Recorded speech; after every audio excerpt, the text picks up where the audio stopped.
Hello बस काका ठीक बा।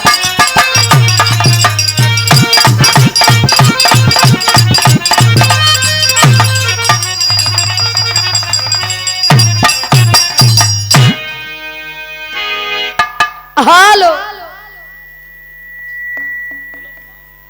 हेलो इको ज्यादा भाई कम करा। हल्का छुआए रहा बस। जोन डबल आवाज आवाज भाई आवे के ना चाहिए। बा हेलो हेलो भैया ट्रेबल देखा ट्रेबल काहे डाउन कर देते हैं यार। हेलो चेक ट्रेबल देखा वाह कौन ट्रेबल कहते हैं। ठीक हो गया भैया ढोलक के चाटी बढ़ावा। थोड़ा पतील करा पतील।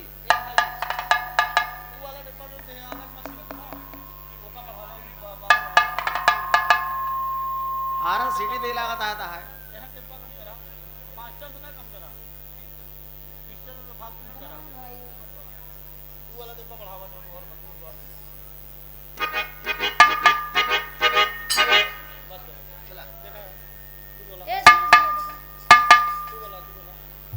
हेलो हारमोनियम देखा हारमोनियम में धीम रहा है बस। वाह आप लोग उधर से बड़ा बढ़िया विरहा विरहा के साथ धूम दर्श माई के वंदना। बाबूजी भैया ओ लड़का आंख मारे ओ लड़का काख मारे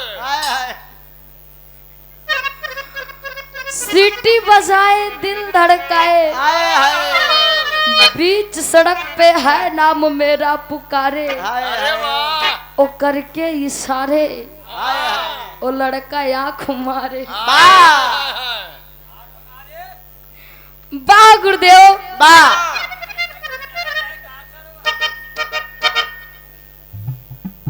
अगर ये तनी बनाए दे होते मेल से फीमेल कह दे होते ज्यादा बढ़िया लागत। चूम चटाका वाह बड़ा बढ़िया बिरहा के कहानी रहा। अरे वाह अब बड़ा बढ़िया धूम तर्ज रहा एकदम देसी। हम चाहती धीरज भैया इधर ही कुछ बच किया हुआ।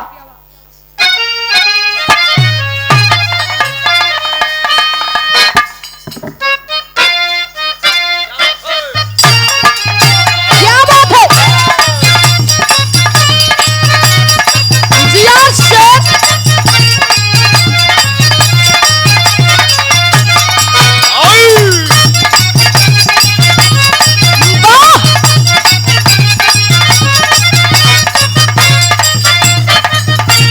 प्रयागराज के शेर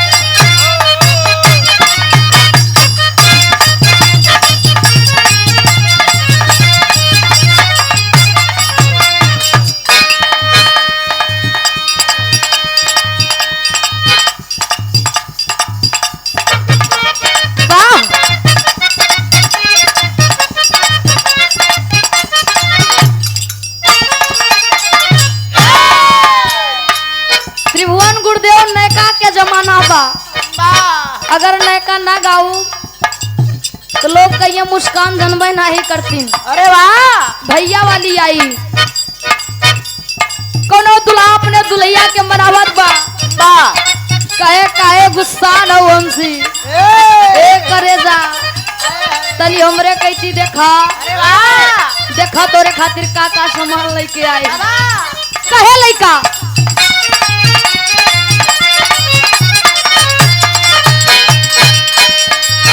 हाई सेंट गमा कौआ हमारे खातिर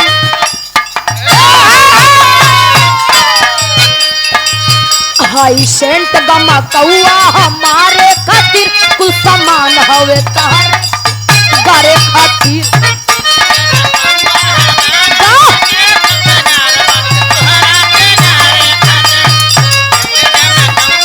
क्या बात है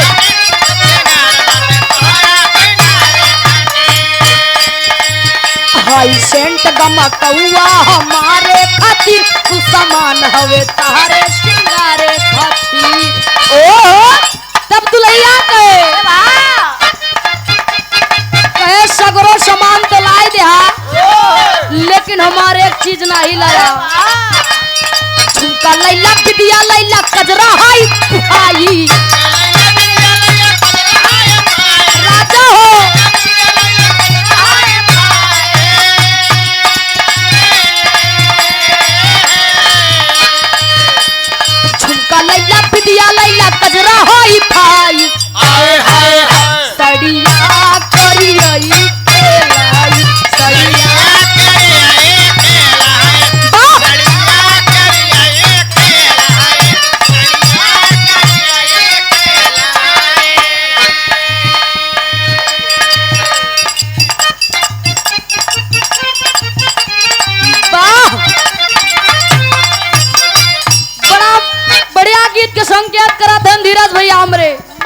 ई गाना हमार बड़ा ट्रेंड में चलत बा। हाय हाय काका कोनो दुल्हन अपने दुल्हा के कहे कहे देखा ए जोताई बड़ा तगड़ी से चलत बा। अरे वाह जाए के ट्रैक्टर खरीद लेता वाह भैया ओह। कहे जा ट्रैक्टर खरीद ले तनी जोताई करा ए जौने से 2 पैसा घरे में आवे। अरे वाह हाँ जब 2 पैसा बहरे से कमाए के लौबे तबे तो कब बने के खियाऊ। दुलावा कहे का ठीक है बाटू गोवा ट्रैक्टर बढ़िया खरीद के अरे वाह त्रिभुवन गुरुदेव जैसे एक नया ड्राइवर रख के वाह लई जाके दुआरे खड़ा कर दी। अरे वाह ला खड़ा कर दी दुल्हनिया कैसे कहो ट्रैक्टरवा देखे बदे आई बा वाह लई जा खेत जोता ए देखा था लोग बड़ा फोन करते हैं उनकर खेत जोते बा उनकर खेत जोते बा ए आय हां भाई यहाँ लई जाके दुआरे खड़ा करवाए दे। हाँ वाह दुल्हवा कई सब तो फंसे हम हाय हाय कहे हमरे चलावे के सहूर ना भाई बताई दे ए! हमार बड़ी बेइज्जती करे। अरे वाह बेइज्जती बेकार हो जाए भैया कब बेकार हो जाए? बेइज्जती बेकार हो जाए बेइज्जती हो जाए बेइज्जती बेकार हो अरे जाए। वाह नंचू चाचा बोला सीख लेने करतलिए देखा था गटैया उतार दे। अरे वाह भैया वाह। जब ट्रैक्टर पे बैठ गया चाबी लगा दी ओह और करे बेचारा के न स्टीयरिंग पकड़े के सहूर बा अरे वाह न गियर लगावे के सहूर बा ए! बार बार वो हॉर्न फेंक दबावत बा। हाय हाय हाय दुल्हनिया का इसका हो हरनवा का है बार बार दबावत है तो का कहे लई जा खेत जोता तो यहाँ कपारे पों पों लगाए है या तब दुलावा कहे देख रहे हमरे चलावे नहीं आवा। अरे वाह दुल्हनियों के जा बौराहू ए हमार किस्मत फूट गया अरे वाह करम फूट गया हो तो से हमार बियाह हो गया। हाय हाय अपने बगल के सहेली से बताओ भैया का बाप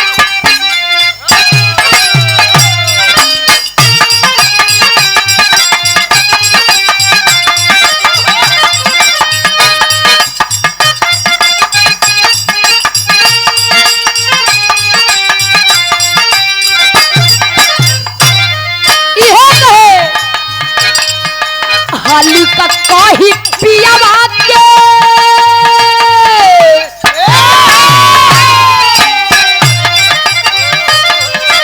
हाली का काही पियावा के बिन चलुए इन जल चापता हाली का काही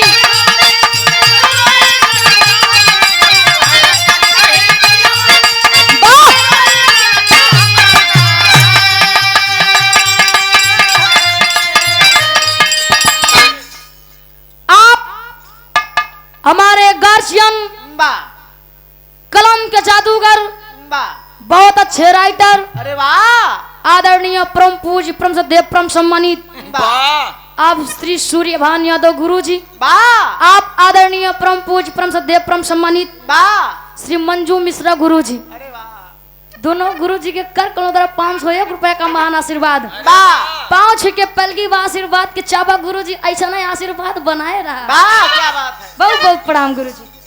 कहे हाली का काही पियावा के बिन चलवे इन जल हाली का काही पियावा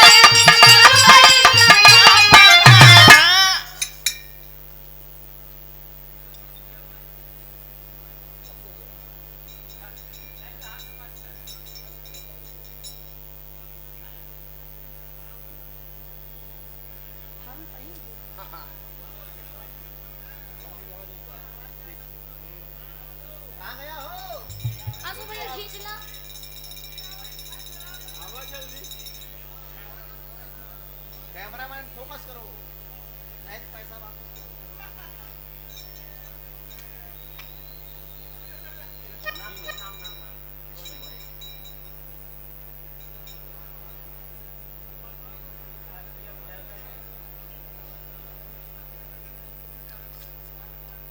वार्ड नंबर 3 बा प्रतापपुर प्रत्याशी जिला पंचायत सदस्य अरे वाह आप परम सम्मानित श्री अजय यादव देवली सहयोगी आप श्री ज्ञान चंद्र मधुकर गुरु जी बा आप श्री गुलाब यादव अरे वाह आप श्री धर्मा पटेल बा आप श्री राजपाल जी प्रधान रामपुर की पावन धरती से अरे वाह गुरु जी के करकम द्वारा सुंदर पंखुड़ियों से गुथा हुआ हार बा 201 रुपया का महान आशीर्वाद 5 के पलगी व आशीर्वाद के चावा बा कहे भैया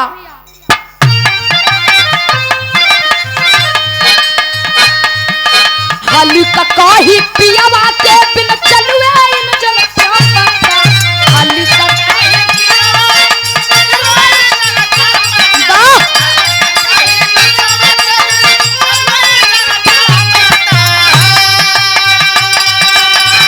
साथी हो हाली का काही पियावा के बिन चलुए इन जन चापता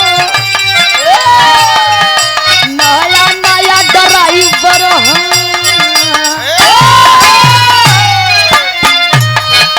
नया नया ड्राइवर हराना में भाई भाई जा बता नया नया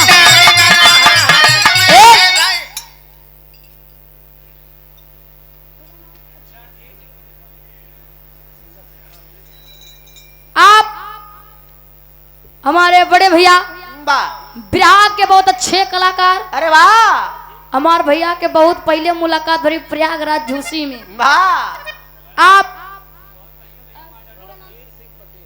आप आदरणीय रणधीर सिंह पटेल भैया जी के कर कलंदर सुंदर पंखुड़ियों से गुथा हुआ हार 51 रुपए का महान आशीर्वाद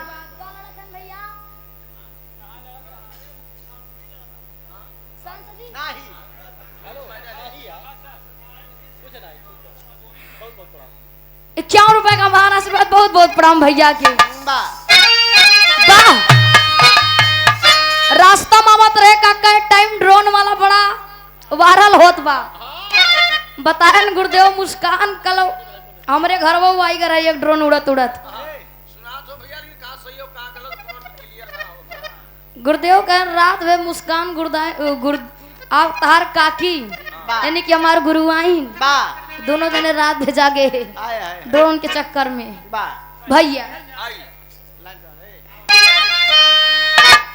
कहे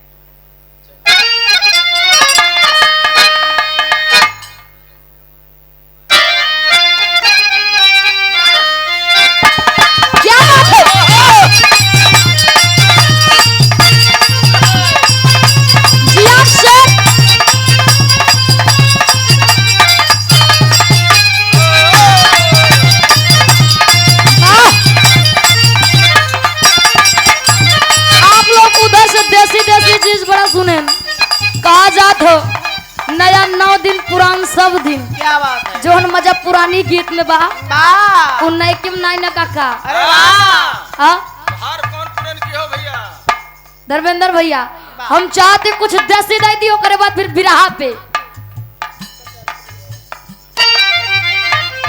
अब काका ऐसन गीत सुनाऊ जो हर कलाकार नहीं गौतेन बड़ा पुरान गीत था और गावतन भट्ठा वाले बिलासपुरी जो निटवा पाता थे काका बड़ा लहायक गावे अब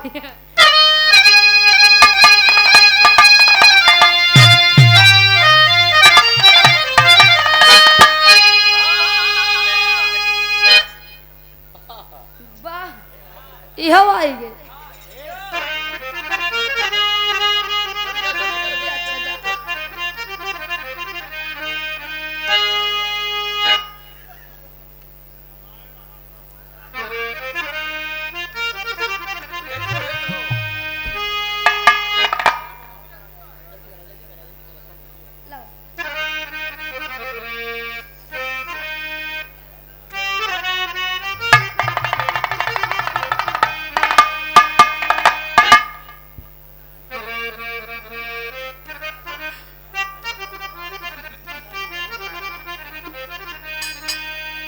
जोने दिन बाजार जाए काका ज्यादा बड़ी तो नहीं ने भैया बचाए रहा जाए अपन हाँ ज्यादा बढ़िया हो गया जब बाजारे जाए ट्रैक्टर के टाली बैठ के एक लड़किया आगे बांध ले एक ही पिछुआ पिठिया में पहुंच जाए ठेका पे आगे बोर्ड लगा रहा है आपकी नजर के धारे मधुशाला पहुंच जाए जब दो पैक मारा है झुम के कहा बड़ा से ए बड़ा से कहा तनी गौतू हो मूड मिजाज बना बा तब लहा गाँव भैया कैसे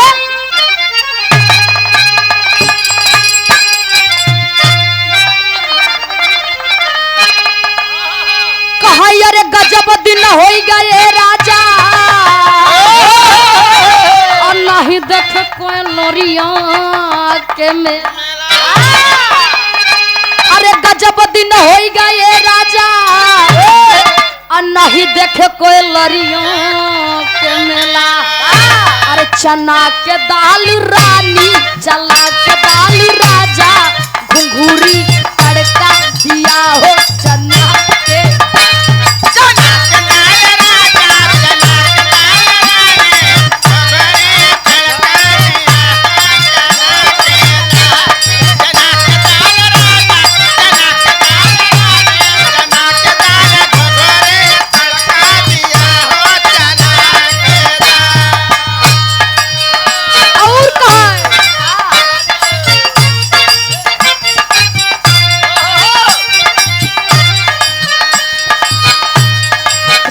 लिए धनुहा लखना लिए बाण लखना लिए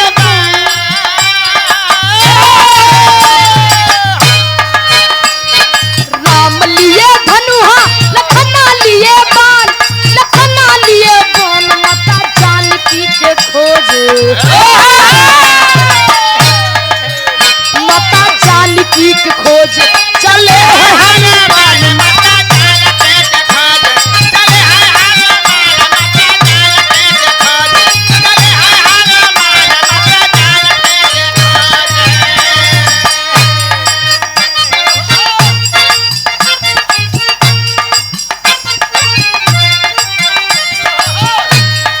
लोटा के पानी गरमा कइला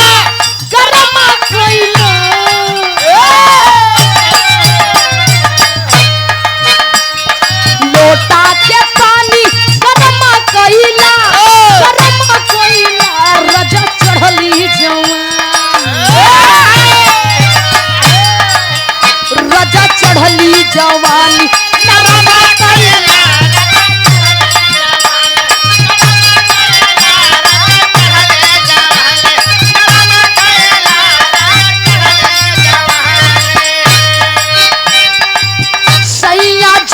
सहारा कलाकाता सैया जाए सहारा कलाकाता सहारा कलाकाता जहवा मिलेला सोना सस्ता जहवा मिलेला सोना जहवा मिलेला सोना सैया जाए सहारा कलाकाता हवा मिलेला सोना सस्ता लई हो आया ना करे जाऊ लई हो आया ना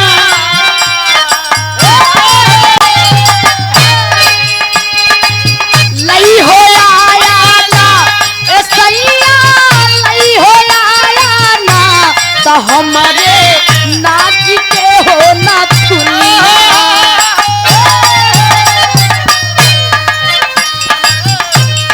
हमारे नाची के हो ना दुनिया सैया नहीं हो आया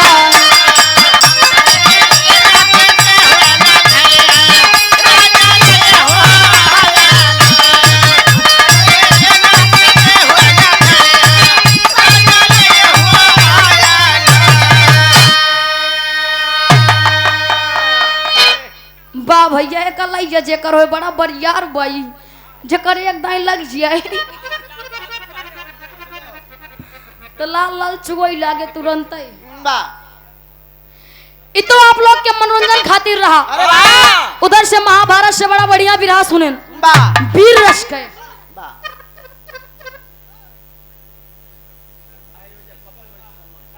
आप आज के मलिकार कार्यक्रम के आयोजक आदरणीय यहाँ परम पूज्य परम सदैव परम सम्मानित वाह आप श्री पप्पू विश्वकर्मा चाचा जी अरे वाह सुंदर पंखुड़ियों से गुथा हुआ हार 101 रुपए का महान आशीर्वाद वाह पाँव छू के पहलगी व आशीर्वाद के चावा अरे वाह एकदम सटाई के महाभारत से मऊ से हमऊ गावा थई धीरज भैया स्वर देखिए अब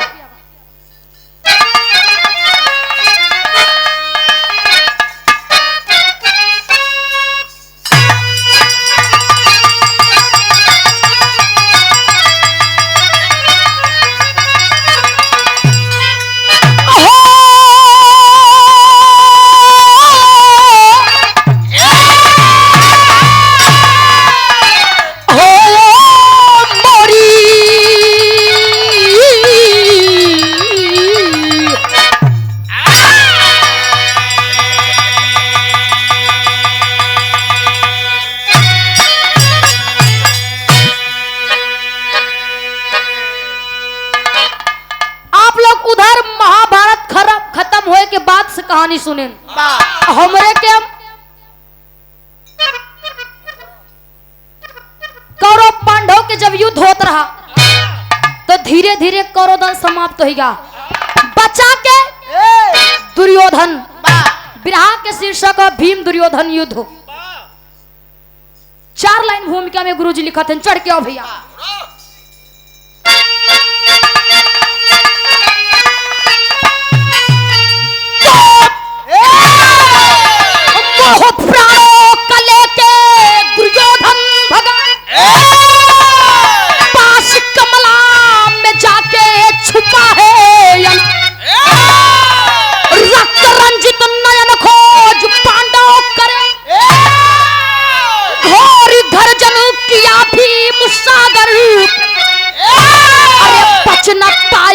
हाथों से गीदड़ मेरे अरे कवच आज लाखों ही तन में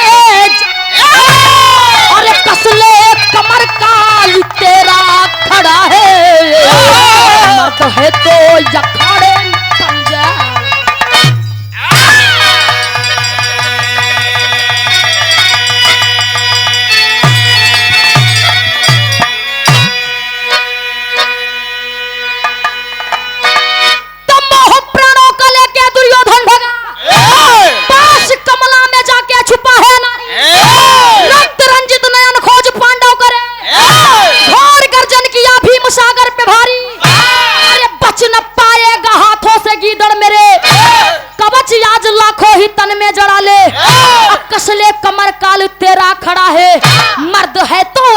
में पंजा लड़ा बाबूजी इधर कौरव पांडव में युद्ध होता रहा धीरे धीरे कौरव दल समाप्त हो गया बचा के दुर्योधन जब दुर्योधन अकेल बचा था अपन प्राण बचावे खातिर भगत भगत जाय के कमला सरोवर में छिपी जाता अरे वाह जब कमला सरोवर में छिपत भैया हो तब विरह में गजल लगा था अब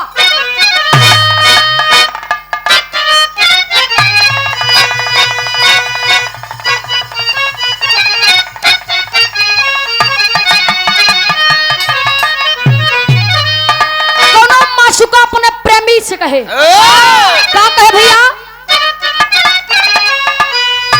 तुम नाजे न हूँ अरे तुम मेरा एहतराम करो अरे मैं नाजे न हूँ अरे तुम मेरा एहतराम करो अरे जवानी नाम है मेरा मुझे सलाम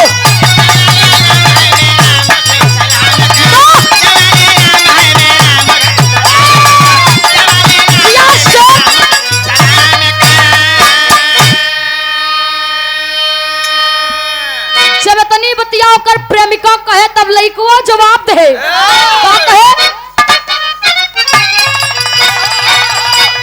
अरे मैं तुझे सलाम करूं तो तू भी मेरा एक काम करो अरे मैं तुझे सलाम करूं तो तू भी मेरा एक काम करो तो अपनी मस्त जवानी हमार नाम करो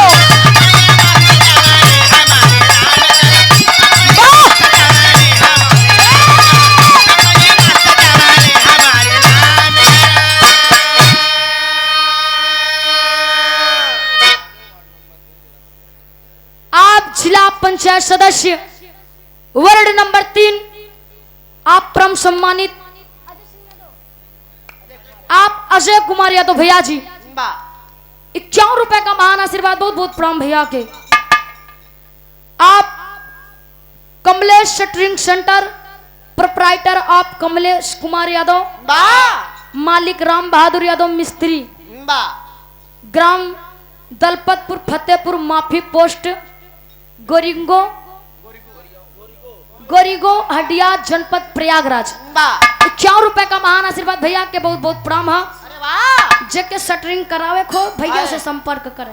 कम पैसा में कमला सरोवर में जब दुर्योधन छिपा तो अपने मन में सोचेगा भैया,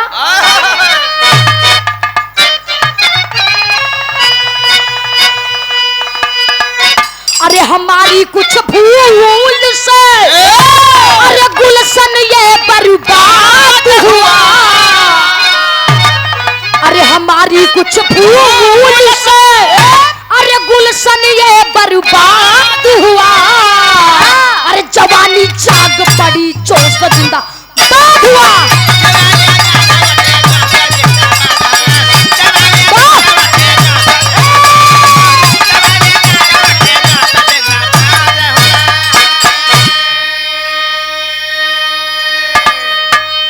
बाबूजी इधर पांचों भाई पांचों पांडव दुर्योधन के खोजत जाए के ललकारत हैं कि ये दुर्योधन अरे तुम बड़े बहादुर बनते हो तो आकर मुझसे सामना करो। कहाँ छिपे हो मुँह छुपा कर। बाबूजी जब इधर पांचों भाई मिल के दुर्योधन के ललकारत हैं तो दुर्योधन सारी बतिया सुनत रहे तो माई लक्ष्मी के मनावे कहे, माई हमारा रक्षक अब तू बनबू। नहीं ती पांचों पांडव पांचों भाई हमके छोड़ी है ना। तब गरज के भीम जौहरी में कहे भैया,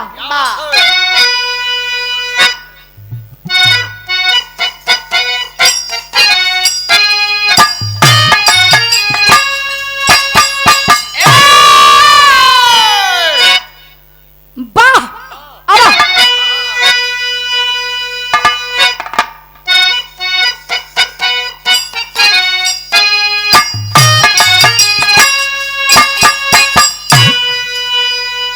अरे भीम गरज के बोले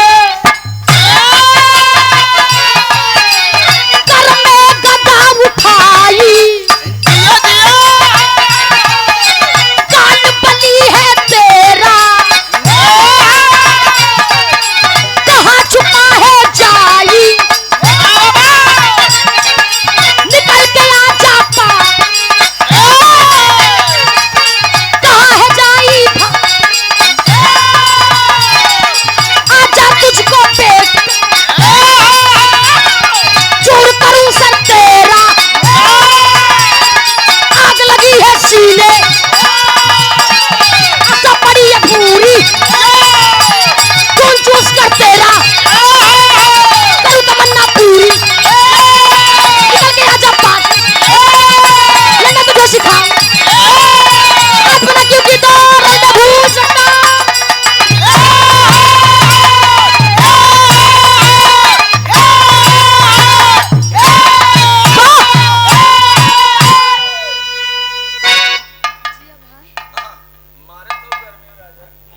वाह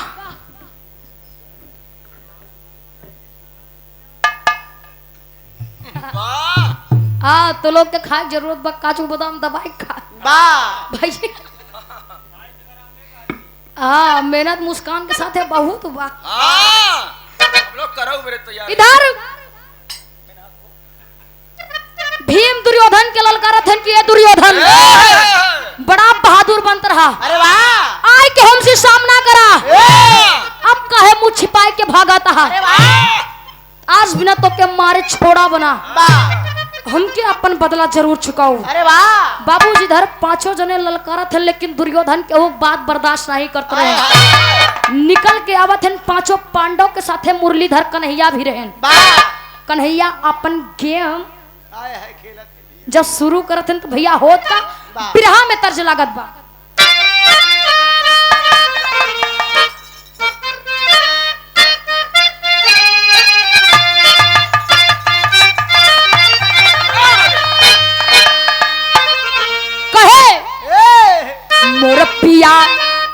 कुंवरा कन्हैया अरे पर पिया कुंवरा का धैया बुलावेला बसुरिया बजाई के जिया से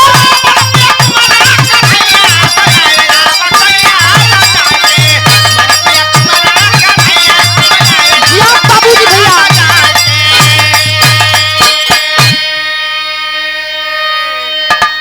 लेकिन यही के भाव में जब दुर्योधन बाहर निकल के आवाज जाए कि कन्हैया से कहे ये कन्हैया ये 5 लोग हैं हम है अकेल इनसे कैसे युद्ध करब तब दुर्योधन कन्हैया से कहे भैया का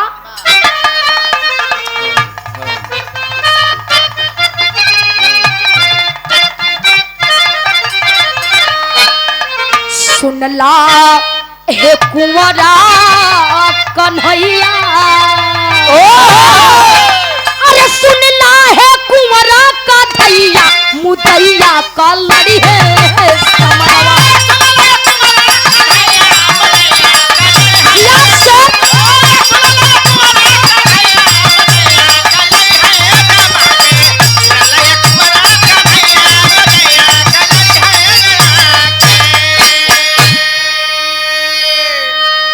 इस भाव को समझते हुए आप हमारे गुरु जी आदरणीय परम सम्मानित श्री सूर्यभान साकेत गुरु गलत देखा गुरुदेव तनी कंफ्यूजन काहे बा एनहु गुरु जी हमारे हैं और हमार जोन बिरहा गावत है जे लिखेन वो उनों सेम नाम बा बस तनी चेंजिंग में उनके हम साकेत बा और गुरुदेव के हम यादव बा भाई हाँ आप कलम के जादूगर हमारे गार्जियन हमारे गुरुजी आप पूजनीय श्री सूर्यभान यादव गुरुजी इस भाव को समझते हुए 101 रुपए का महान आशीर्वाद पहुंच के पल के बाद आशीर्वाद के चावा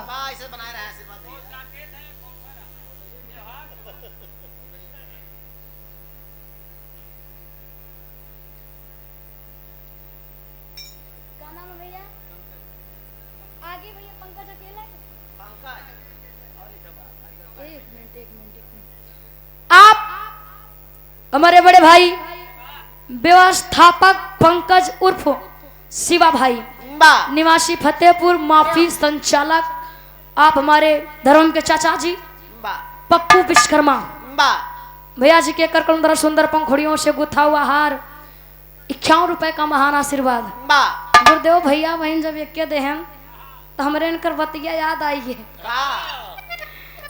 आए गाड़ी में तबे गन कैन मुस्कान दीदी देखा हम कलाकार के नाम ना ले के रहा हूँ कहूँ कार्यक्रम रहा भैया गन कैन मुस्कान हम सोचे जोन कार्यक्रम आज होई एक तनी प्रचार प्रसार करा दी अरे वाह प्रचार प्रसार हो जाए लोग अइहे जेके सुने कर रही कहन 2 बार पैसा दीन लेकिन वो कलाकार हमार तहार और उनकर गुरुदेव का नाम नहीं ले कि कार्यक्रम बा गैस बन जात पेटे में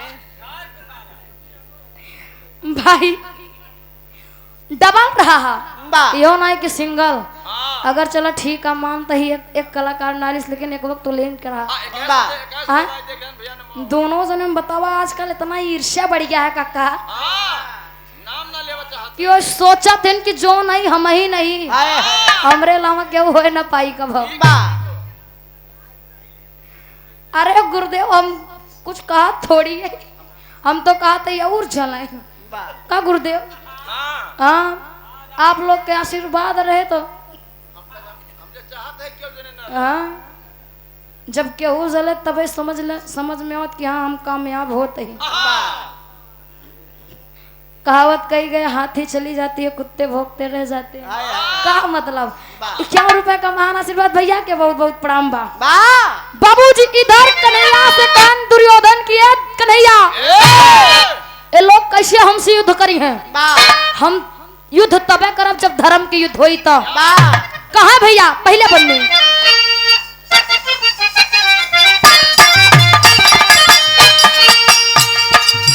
मयूर राज का धमाना कहनवा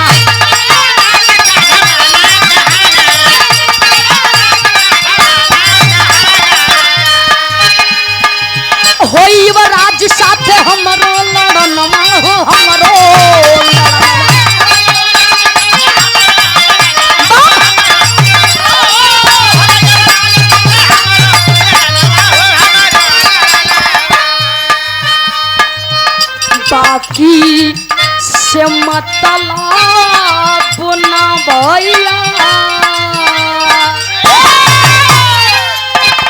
बाकी से मतलब ना भैया मुसैया का लड़ी है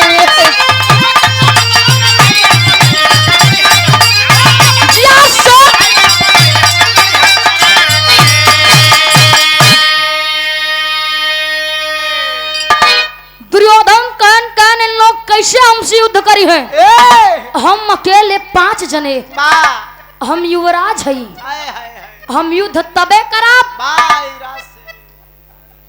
जब धर्म की युद्ध होए और ओशी युद्ध करब जे युवराज होई राजा होई हम इहो जानी थी हिया के राजा हा कैसी जाए के कहता धर्मराज युधिष्ठिर से आई के हमसे युद्ध कैले हम उनसे युद्ध कैले लेकिन ई कहा कि हम 5 जने से तो हम ई युद्ध न लड़ब अगर सही सही मुरलीधर कन्हैया हया तो न्याय हो चाहिए अन्याय नहीं जाके कही दा तब कन्हैया कहे ने दुर्योधन महाभारत में जितना कुछ भी भवा रहा ये मुरलीधर कन्हैया के खेला रहा कहने दुर्योधन हिया के राजा भीम है ना कि धर्मराज युधिष्ठिर तो भीम से युद्ध कैला भीम अकेल तो सी लड़ी है दुर्योधन कहन कहन का हो कन्हैया तू हम का चूतिया बनावे पाया झूठ बोला था हिया के राजा भीम के बतावा था अगर ऐसने बात है यहाँ का राजा भीम है तो जाग कैदा धर्मराज युधिष्ठिर से भीम का प्रणाम कैले हम मान जब कि यहाँ का राजा भीम है ना कि युधिष्ठिर बाबूजी कन्हैया कहे ना बोले गाड़ी फंस गए फिर से मुरलीधर अपन दिमाग लगाए कहे नहीं ऐसा फंसता हम देव नहीं तब नारायण नाम के पुस्तक ले जाए के भीम के दे देन भीम अपने ही काठी की तरह दबाए ले इशारा किए मनमोहन धर्मराज युधिष्ठिर को इशारा किए युधिष्ठिर चाय के भीम के आगे जब प्रणाम करत थे नतमस्तक होते तब देखा भीम के नहीं वो नारायण नाम के पुस्तक जोन कखियत तरह दबाए रहे ओके करत है लेकिन दुर्योधन समझ नहीं पाते दुर्योधन सोचता है कि युधिष्ठिर भीम को प्रणाम कर लिया इसका मतलब यहाँ का राजा भीम ही है बाबूजी युद्ध खातिर तैयार होते लेकिन बिरहा में टेरी लगत बा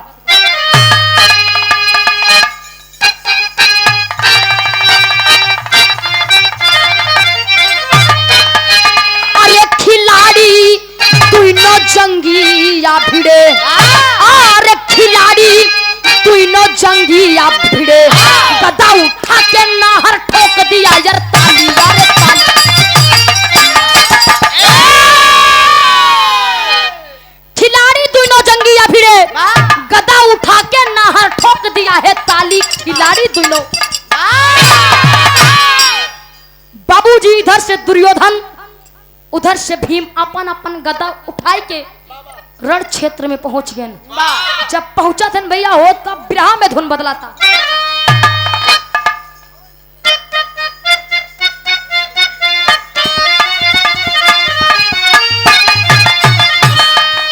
कोनो दुल्हन के गवना होए वाला रहा दुल्हैया कहे देखो हम गवने ना जा भौजी ना जाबे भौजैया कहे काहे रे अरे वाह काहे ना जाबू का दिक्कत बा तब बतावे अपने भौजी से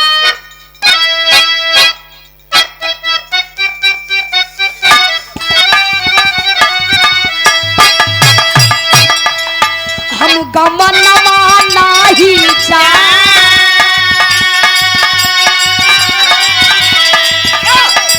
हम गमनवा नाही जा हम गमनवा नाही जा पीछे पड़ल जो हृदय मनवा हम गमनवा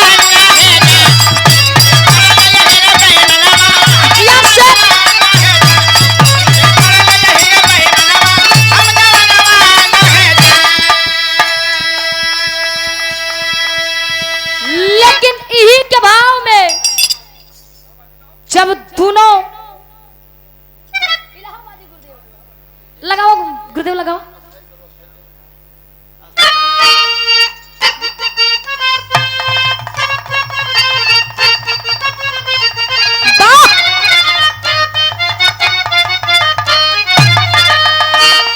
अरे हम गवनवा नहीं जा, अरे हम गवनवा नहीं जा, अरे हम गवनवा नहीं जा,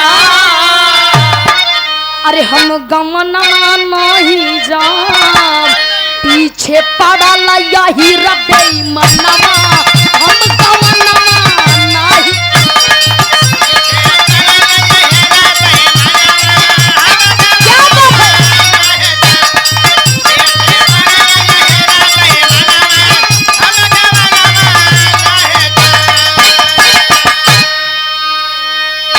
इलाहाबादी हो जोन पहले बोले काका वो पूर्वांचल वाले गवात हैं, लेकिन असली मजा असली रस इलाहाबादी में बा। यही के भाव में जब दुर्योधन और भीम आपस में जब भिड़ा थे युद्ध शुरू हो तो भैया होए का काना भाव में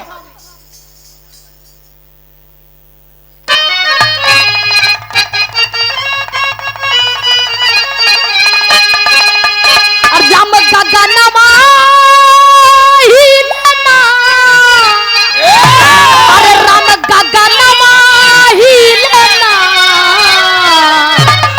गगनमा ही लेना, हो राम गगनमा ही लेना, दोनों पीछे दोनों जमनमा, दोनों जूझे वीर जमनमा, राम गगनमा ही ले।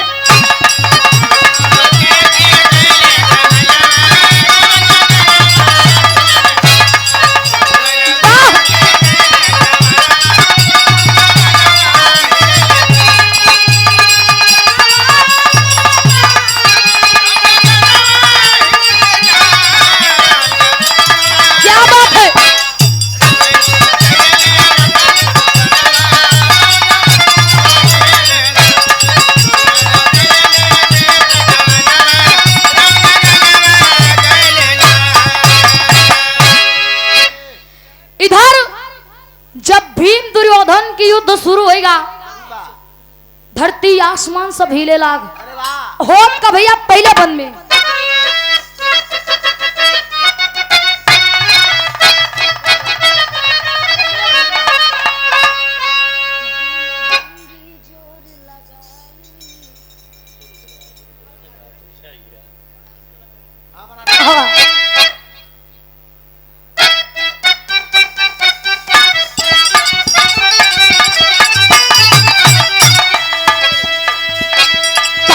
नौ जंगी चोर लगा,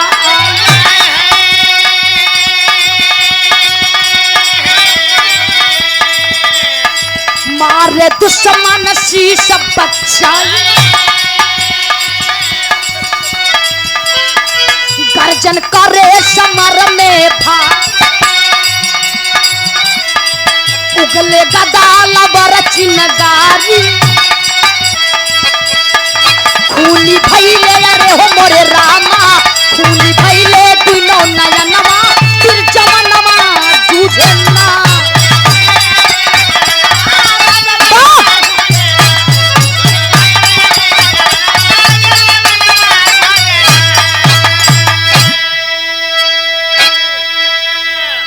बाबूजी दोनों में युद्ध शुरू होगा, एक दूसरे से केहू कम नहीं बा।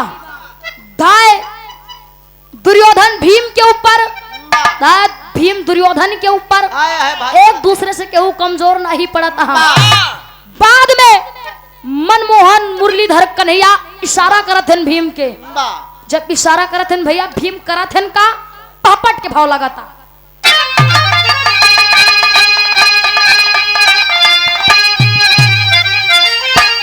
अरे सकन कुरपति जंगी वार बचाई बीचे रणवा में, अरे सकन कुरपति जंगी वार बचाई बीचे रणवा में, अल्ली हलस दुई नौ अपन टांग तोड़ाई बीचे रणवा में।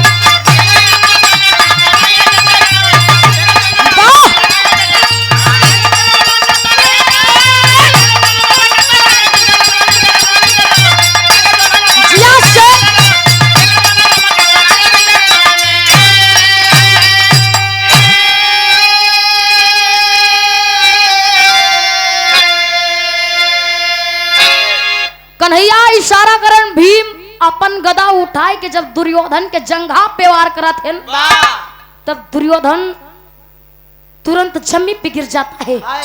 बाबूजी जब दुर्योधन जमी पे गिरता बा भीम अपने गदा से उनकर दोनों जंघा तोड़ देते।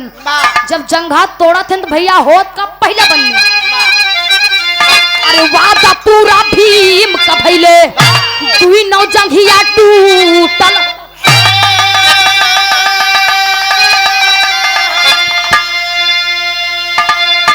खून से कसिया द्रौपदी धोवे रहली कब से रूठल।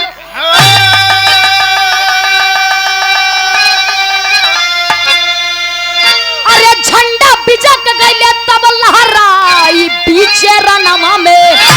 अरे झंडा बिजक गईले तब लहराई बीचे रनवा में। लिहल से अपन दुनौ टांग तोराई बीचे रनवा।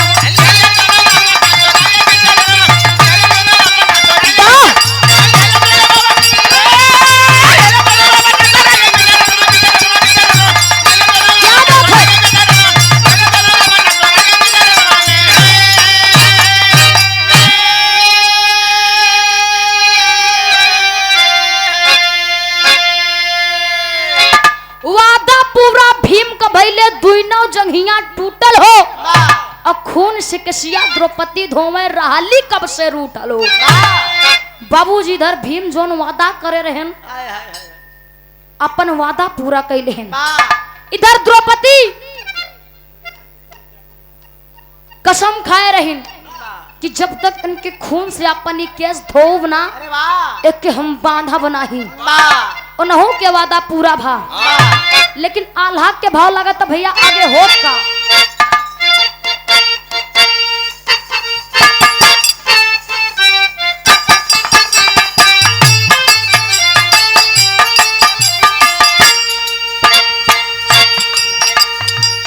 बोला दुर्योधन सो थाम के समन्वय भैया। क्या बात है।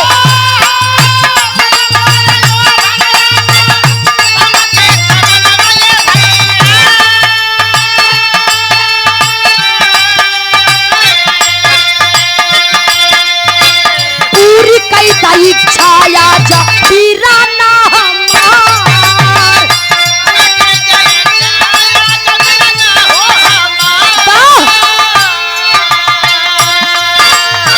छातिया जुड़ावा हमारी मारी दुश्मन बाबू।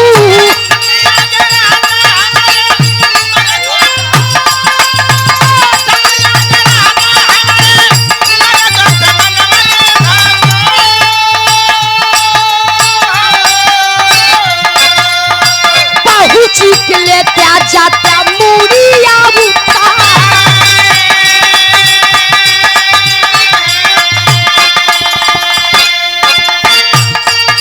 चले या सोफा मसीरा लाई के काट।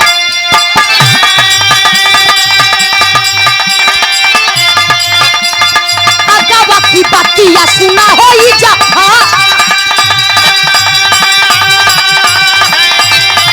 धीरे धीरे हो गई रात धियारिया। सोए पाचो कांड तब खेमा के मझा चोरी चोरी आए तब कना के लल्ला नामा। खेतवा को जानी गईले ए हर मुरा।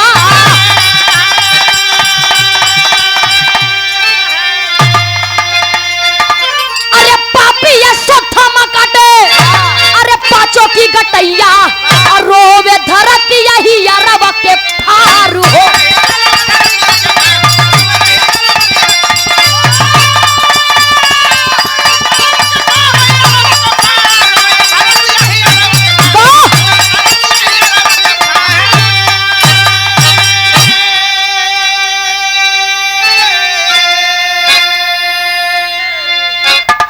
बाबूजी इधर रण क्षेत्र में दुर्योधन दोनों जंघा टूटाबा धरती पे से पड़ा है। देखा था कि अश्वत्थामा आवत हैं। अश्वत्थामा के बोलाई के कहने अश्वत्थामा भैया हमार एक सपना बा तू पूरा कर देता। अगर ये हमार सपना पूरा कर देबा हम खुशी खुशी मर जावे। अरे वाह अश्वत्थामा कहे का सपना बा? बा कहन हमार जोन पांचों दुश्मन हैं पांचों पांडव जाय के गटई काट के हमरे आगे लाए के रख दा। अगर पांचों पांडव के गटई हमरे आगे रख देबा खुशी खुशी दुर्योधन अपन प्राण त्याग दी। बाबूजी अश्वत्थामा कहन अगर तार यह सपना बा तमे क्या जरूर पूरा करब। बाबूजी धीरे धीरे शाम भवा अश्वत्थामा हाथे में कटारी झोली लेके चल देहन।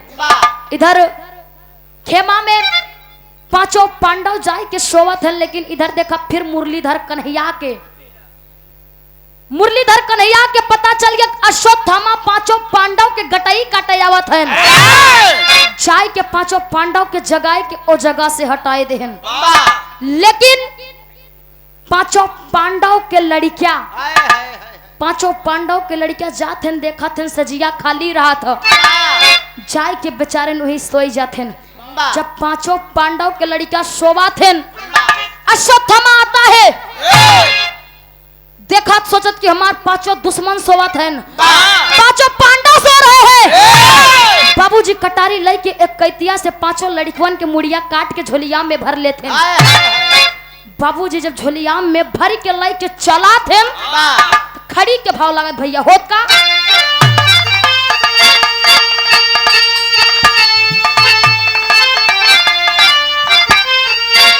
अरे द्रौपदी के गुलशन में अरे यज्ञिया लगाई के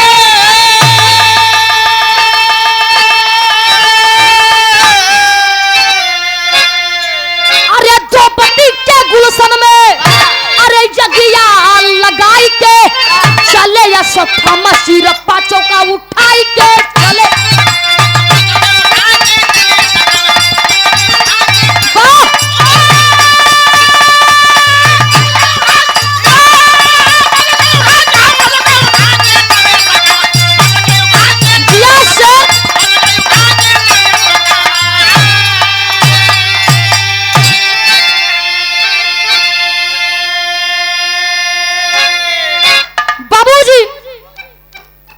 अश्वत्थामा पांचों पांडव के लड़कन के मूड़ी जब झोली में भर लेते भर के जब दुर्योधन के पास जाते अरे वाह तो दुर्योधन देखा थे दुर्गा से एकदम फूल के गदगद होएगा। अरे वाह सोचा था लागत बा अश्वत्थामा आज हमार सपना पूरा कर देहन हमार पांचों दुश्मन के खत्म कर देहन।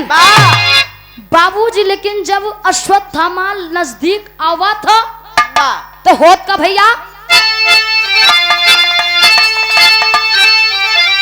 अरे नीचे दुर्योधन करे मन में गुमाना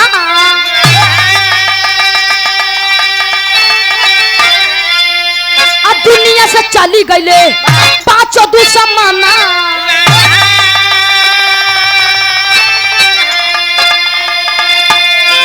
अरे जलते लागे मोछ अपन अरे छतिया फुलाई के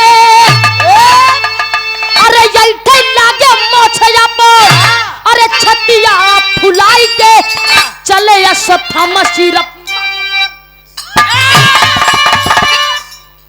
इधर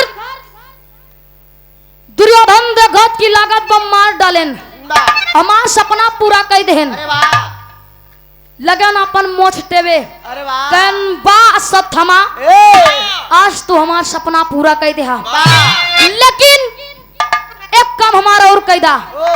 अश्वत्थामा कहन अब का है कहनी जोन झोलिया में हमरे पांचों दुश्मन के पांडव की मुड़िया रखे होया एक झोलिया से बाहर निकाल दा हम अंतिम बार इन्हन के चेहरा देखे चाहिए थे। लेकिन जब झोली से अश्वत्थामा पांचों पांडव के गर्दन निकाला थे तो होत का भैया अरे झोलिया से सिर जब बाहर निकाल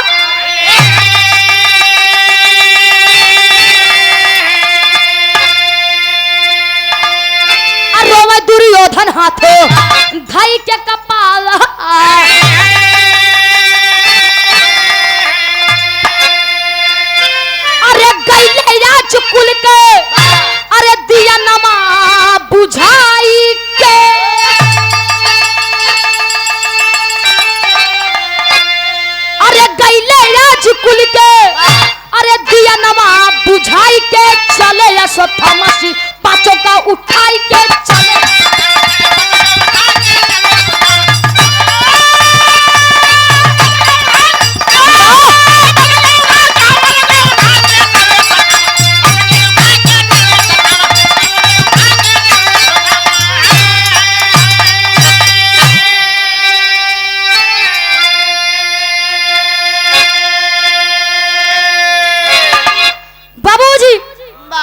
झोली से अश्वत्थामा सर निकाल के रखा था तो देख के दुर्योधन मुड़े पे हथवा धई के रोए लाग। कहे पापी अश्वत्थामा, आज तू का कही धा? हम तो के पांचों पांडव के गर्दन काटे के कहे रहे, ना कि पांचों पांडव के पांचों लड़कन के। तू क्या मुड़िया लेके आए है? आज मेरी बगिया उजाड़ दिया तुमने। कौन चलाएगा हस्तिनापुर को? राजगद्दी को कौन संभालेगा?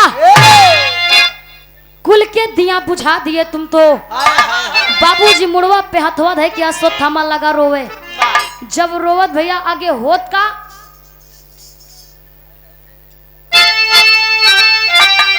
अरे हर्ष अब भी साथ दोनों सथवा में छावा।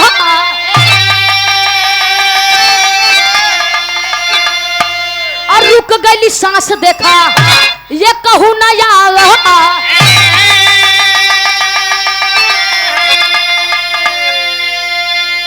अरे मरल बा दुर्योधन आज, अरे सबके मुआई के।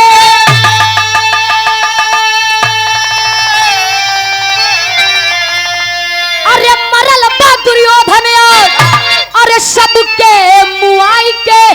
चले अश्वत्थामा सिर पांचों का उठाई के चले। हर्ष और विषाक्त दोनों सथवा में छाइल और रुक गई सांस, देखा ये कहूं न आइल।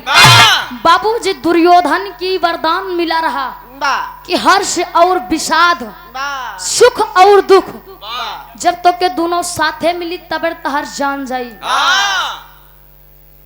दुर्योधन अश्वत्थामा के देखत हन मूड़ी लेके आवत तो खुश होते। और जब वह अश्वत्थामा सिर्फ झोली से बाहर निकाला था तब मूड़े पे हाथ धई के रोए लगा था। हर्ष और विषाद, दुख और सुख, पहले सुख फिर दुख।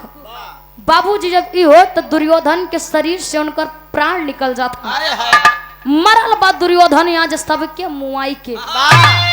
इधर धर्मराज युधिष्ठिर राजा बनते हैं, राज सिंहासन पे बैठते हैं और अपने हस्तिनापुर को चलाने लगते हैं। इस हमरे विराह के कहानी के खत्म बा। लास्ट में बिटिया अपने गुरु घराने का परिचय दे। कौने फुलवारी के फूल बा, कौने गुरु घराने से ताल्लुकात। अरे वाह! स्वामी गुरु बिहारी रमन ब्रिजलाल जी ज्ञान।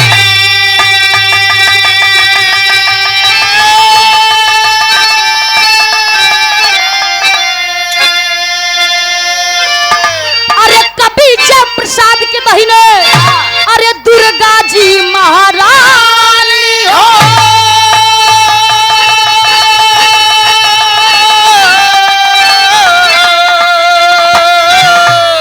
खिलाड़ी दुनो जंगी या भिड़े मुस्कान